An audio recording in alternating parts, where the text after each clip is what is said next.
Assalamualaikum warahmatullahi wabarakatuh. Alhamdulillah wassalatu wassalamu ala rasulillah wa ala alihi wa sahbihi wa man tabi'a hudah. Allahumma shalli wa sallim wa barik ala sayyidina wa habibina Muhammadin wa sayyidina Adam wa sayyidina Nuh wa sayyidina Ibrahim wa sayyidina Musa wa sayyidina Isa wa ma bainahum minan nabiyyin wal mursalin. Sallallahu wasallam alaihim ajma'in, amma ba'd. Qala Allah Ta'ala fil Qur'anil Karim, a'udzu billahi minasyaitonir rajim.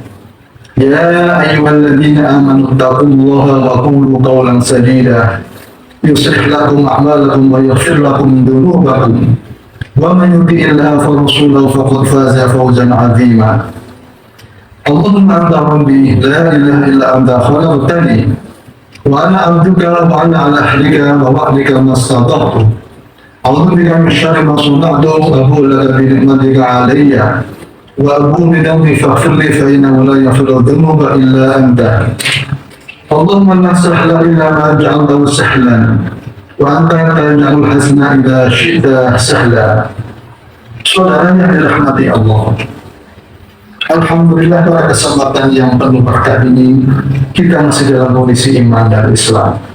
Semoga dengan nikmat ini kita gunakan untuk meningkatkan kualitas iman kita kepada Allah Subhanahu wa Ta'ala, melaksanakan semua perintahnya dengan istiqomah dan meninggalkan larangan-larangannya.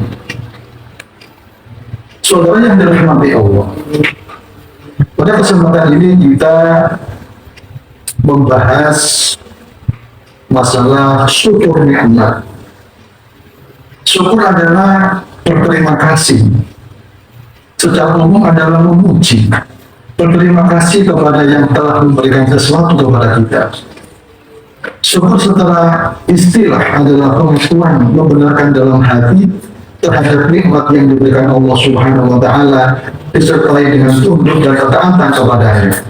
Dengan menggunakan nikmat tersebut, dengan beramal soleh dan beribadah kepada Allah Subhanahu wa Ta'ala, bukan untuk maksiat. Muhammad bin Abi Bakar bin Ayyub bin Sa'ad al-Jara'i al-Damaski, atau yang dikenal dengan Ibnu Qayyim al-Jauziyah rahimahullah, beliau mengatakan bahwa syukur adalah as-sana'u 'ala an-na'ami wa mahabbatuhu wal 'amalu bi ta'atihi.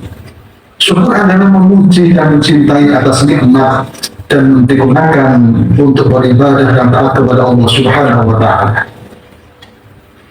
Allah Subhanahu wa Ta'ala membagi manusia ke dalam dua golongan, yaitu golongan yang syukur nikmat dan golongan kufur nikmat. Dan Allah membenci orang yang kufur nikmat dan diancam dengan azab yang pedih. Sementara hal yang paling disukai Allah Subhanahu wa Ta'ala adalah mereka orang-orang yang bersyukur atas nikmat-nikmatnya. Di dalam Al-Quran surat Al-Insan ayat 3 Allah berfirman, A'udzu billahi minasyaitonir rajim. Inna hadainahu sabila imma syakira wa imma kafura. Yang artinya sungguh kami Allah telah menunjukkan kepadanya jalan yang lurus, ada yang bersyukur dan ada pula yang kufur. Allah juga berfirman di dalam surat Al-Baqarah ayat 152, A'udzu billahi minasyaitonir rajim. Fadhkuruni adzkurkum washkuruli wa la takfurun. Yang artinya, maka ingatlah kepadaku, kata Allah, dan aku akan ingat kepadamu dengan melimpahkan rahmat dan ampunan kepadamu. Bersyukurlah kepadaku dan jangan kufur kepadaku. Bila seseorang diberikan nikmat berupa kesehatan, kelonggaran waktu, keluasan rezeki, kemudahan dalam segala urusan, kesuksesan dalam bisnis, kesenangan dalam hidup, dan serba kecukupan, tidak ia gunakan untuk beramal soleh, ibadah, dan taat kepada Allah, malah mereka gunakan untuk bermaksiat kepada Allah Subhanahu wa Ta'ala dengan meninggalkan sholat, tidak berpuasa di bulan Ramadan kecuali yang mundur, bakhil, pelit melilit, mabuk-mabukan, berjudi, memakai, mengedar narkoba, menyebarkan berita hoax, durhaka kepada kedua orang tua, berzina, memakan riba, berbuat zalim. Mereka tergolong orang yang kufur atas nikmat Allah Subhanahu wa Ta'ala. balasannya untuk mereka adalah azab yang berat. Na'udzubillah. Sa'labah bin Dinar al-Makhzumi atau yang dikenal dengan Abu Hazim, beliau berkata, kullu ni'matin la tufarridu min Allah azza wa jalla fahiya baliyatun. Setiap nikmat yang tidak digunakan untuk mendekatkan diri kepada Allah Subhanahu wa taala, ibadah dan taat kepadanya, itu hanyalah musibah. Malu rasanya kepada Allah bila kita menyanyiakan nikmatnya. Alangkah bodoh dan ampuhnya kita bila tidak taat dan beribadah kepadanya sebagai wujud syukur atas nikmat-nikmatnya. Setiap saat kita bernafas, mulai dari akan tidur sampai bangun tidur, bisa merasakan asam manis makanan, bisa bersin, bahkan bisa kentut dan lain-lain. Semua gratis dari Allah Subhanahu wa taala. Dan hal itu sejak dalam kandungan, masih dalam ayunan bunda kita, dari bayi sampai sekarang kita di usia remaja, dewasa, bahkan lansia. Sedangkan kalau kita mensyukuri nikmat-nikmat Allah, niscaya Allah Subhanahu wa taala membalasnya dengan tambahan nikmat yang luar biasa. Keberkahan dalam hidup, kesehatan, rezeki yang mengalir, bagikan sumber air yang tak pernah habis. Subhanallah, Allahu Akbar. Sebagaimana dikabarkan dalam Al-Quran, Allah berfirman di dalam surat Ibrahim ayat 7, A'udzu billahi minasyaitonir rajim. Wa idz adzana rabbukum la in syakartum la azidannakum wa la in kafartum inna 'adzabi lasyadid.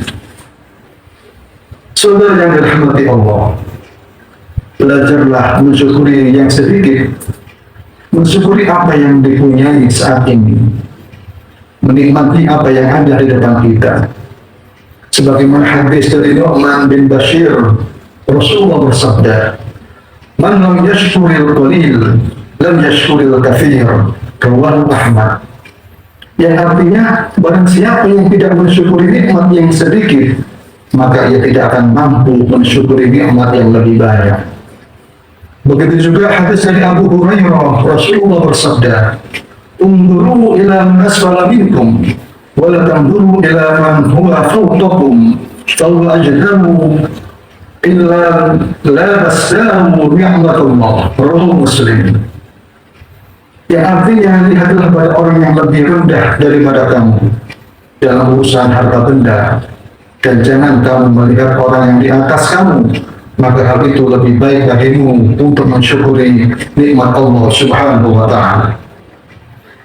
Jemaah yang dirahmati Allah, begitu pentingnya syukur di hadapan Allah Subhanahu wa taala. Begitu pentingnya kita mensyukuri atas nikmat-nikmat Allah. Sampai iblis berupaya keras untuk menyesatkan kita manusia. Hati-hati dengan perangkap iblis. Iblis dalam memasang perangkap, memasang ranjau, dan yang menjadi target adalah kita sebagai manusia. Iblis telah berupaya dengan keras untuk menghentikan, menyesatkan manusia supaya tidak bersyukur dan kufur atas nikmat-nikmat Allah Subhanahu wa taala. Setan akan selalu menggoda. Iblis akan selalu mengelilingi kita dari segala arah, dari depan, belakang, kiri, dan kanan. Iblis tidak akan berhenti sampai manusia masuk dalam perangkapnya. Di antaranya perangkap iblis adalah: satu, memandang baik perbuatan yang buruk dengan membisikkan kejahatan. Seperti contoh, sudah mempunyai HP, tetapi kepingin HP yang bagus. Sudah mempunyai motor dan masih berfungsi untuk digunakan ke sana kemari, tapi kepingin motor yang bagus. Maka untuk memenuhi keinginan itu, dia sampai mencuri dan menzalimi orang lain. Perangkap iblis, liciknya iblis. Yang kedua, dengan menumbuhkan angan-angan kosong, tidak bersyukur atas apa yang sudah dimiliki, supaya tampil seperti bos, lalu hutang uang kesana kemari, meminjam uang riba, pinjaman online, demi penampilan seperti sultan. Waktunya membayar angsuran, tidak bisa membayar. Dikejar-kejar dan kolektor, akhirnya bunuh diri. Astagfirullah, na'udzubillah, min su'i dzalik. Itulah liciknya iblis, membuat angan-angan kosong supaya manusia masuk dalam perangkapnya. Kemudian contoh yang ketiga, iblis membisikkan manusia berpaling dari jalan Allah supaya hidup boros. Hidup sudah berkelimang harta, serta kecukupan, mencari kepuasan. Hidup pura-pura, mengumur hawa nafsu dengan mabuk-mabukan dan berzina. Na'udzubillah. Allah berfirman di dalam surat Al-Isra ayat 27 dan ayat 20. Mohon maaf, ayat 26 sampai ayat 27. A'udzu billahi minasyaitonir rajim. وآتِ ذا القربى حقه والمسكين وابن السبيل ولا تبذر تبذيرا إن المبذرين كانوا إخوان الشياطين وكان الشيطان لربه كفورا.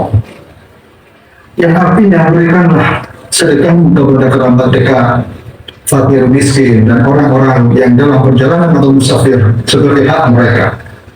Dan janganlah menghambur-hamburkan harta kekayaanmu secara boros. Sesungguhnya orang yang boros itu saudaranya setan, dan setan ingkar kepada Allah Subhanahu wa Ta'ala. Saudaranya dirahmati Allah, jika kita sekarang dalam ujian atau godaan, dalam cobaan hidup di posisi dan kondisi yang berkurang, rezeki kurang atau mungkin pas-pasan, kemampuan terbatas, kesehatan mulai menurun, sakit-sakitan, pekerjaan belum ada karena habis di PHK, angsuran belum lunas bahkan menunggak, dan kebutuhan hidup terus berjalan, maka kuncinya adalah satu, selalu mendekatkan diri kepada Allah Subhanahu wa Ta'ala dengan rajin beribadah kepadanya sebagai bentuk syukur kita atas nikmat-nikmat Allah Subhanahu wa Ta'ala. Yang kedua adalah tetap bersyukur kepada Allah karena masih diberi kesempatan hidup dalam kondisi iman dan Islam. Yang ketiga adalah yakin dalam berdoa sebagai simbol kehambaan kita kepada Allah Subhanahu wa Ta'ala. Yang keempat adalah tawadhu, rendah diri, qanaah, menerima apa adanya, mensyukuri apa yang dia punya, tidak sombong dan tidak berputus asa. Dengan begitu niscaya Allah Subhanahu wa Ta'ala mengganti semua kesusahan, kesulitan dan kekurangan dalam hidup dengan keberkahan yang luar biasa, rezeki lancar barokah, kemudahan dalam segala urusan, hidup menjadi bermakna dan bermanfaat. Dengan berdoa kepada Allah Subhanahu wa Ta'ala, semoga kita digolongkan pada golongan orang yang pandai bersyukur atas nikmat-nikmat Allah Subhanahu wa Ta'ala, selalu dalam perlindungannya dan dijauhkan dari sifat kufur nikmat. Amin ya rabbal alamin. Semoga bermanfaat. Wallahu a'lam bissawab. A'udzu billahi minasyaitonir rajim. Bismillahirrahmanirrahim. Allahumma shalli wa sallim wa barik ala sayyidina Muhammad walhamdulillahi rabbil alamin. Allahumma a'inni ala dzikrika wa syukrika wa husni ibadatik. Ya Allah, tolonglah aku agar selalu ingat kepadamu, bersyukur atas nikmat-Mu dan membagusi ibadahku kepadamu. Allahumma ma asbaha wa amsayna min ni'matin minka wahdaka la syarika lak falakal hamdu wa lakal syukur. Ya Allah, nikmat apapun yang ada padaku di waktu pagi dan sore, semuanya darimu semata, tidak ada sekutu bagimu, segala puji dan syukur hanya untukmu. Rabbana atina fid dunya hasanah wa fil akhirati hasanah wa qina adzabannar. Subhanallahumma wa bihamdik, asyhadu an la ilaha illa anta, astaghfiruka wa atubu ilaik. Mohon maaf atas segala kesalahan dan kekurangan. Usikum wa nafsi bi taqwallah. Wassalamualaikum warahmatullahi wabarakatuh.